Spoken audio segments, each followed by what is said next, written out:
Louisiana's governor and the FBI giving an update in the last 30 minutes on the investigation into the deadly Bourbon Street attack, now saying it appears the suspect acted alone.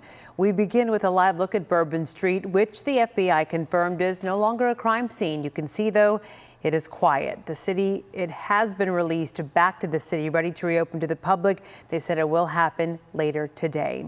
Thank you for being with us on WFAA Plus this midday. I'm Kara Sewell, as well as WFAA. Authorities revealing more than 1,000 law enforcement are on the case right now, detailing a timeline of the suspect's movements from Houston to New Orleans.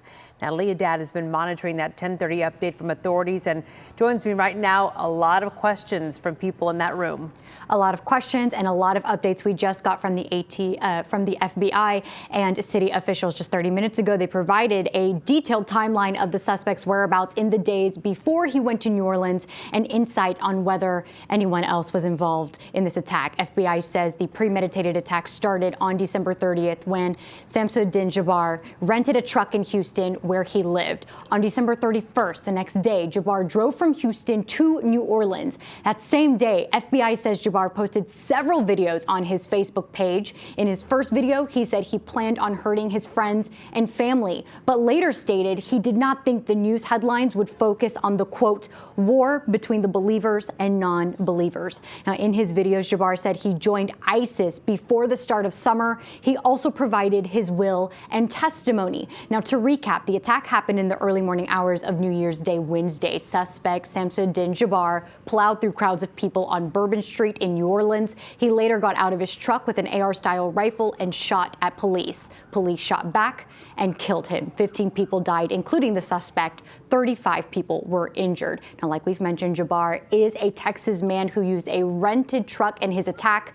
In that truck, investigators found an ISIS flag. As we've also reported, this is being investigated as an act of terrorism. Right now, FBI believe Jabbar acted alone. First and foremost, let me be very clear about this point. This was an act of terrorism. It was premeditated and an evil act.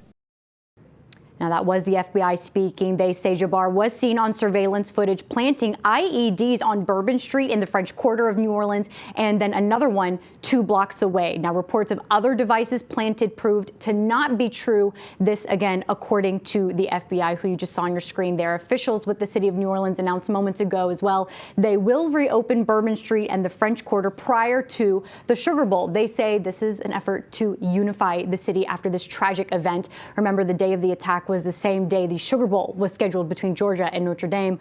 It's been postponed until 3 p.m. today. Security has been elevated in and around the Sugar Bowl Stadium and tourist areas of New Orleans. Sports reporter Jonah Javad will have more on the Sugar Bowl here shortly.